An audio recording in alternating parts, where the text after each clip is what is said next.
бардыгы торговляга кызыккандар бул жактан миллиондон акча табышат. Валютная параны тандайбыз, евро австралиец, и бул жерде биз көрүп турганда деле кандай подъем болгондугун байкасак болот. Далее бул жерде дагы бир ушундай подъем болчудай, и ушундай моменттеринде бул жактан биз на повышение качабыз. Болгону 2 мүнөткө. Сумма сделки $500 2 мүнөткө на повышение качтык.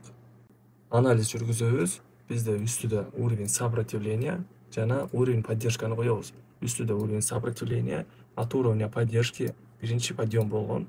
Көрүп турганда деле аябай чоң подъем болду.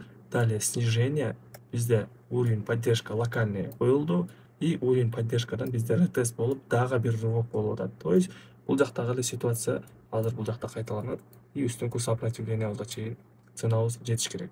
Сделкабыздын жыйынтыгына 10 эле секунд калды.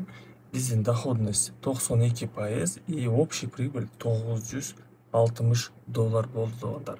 И сделка акыркы секундта. А эгерде ушундай обучение алгың келсе, бардыгы бесплатно, ссылка шапканын профилинде.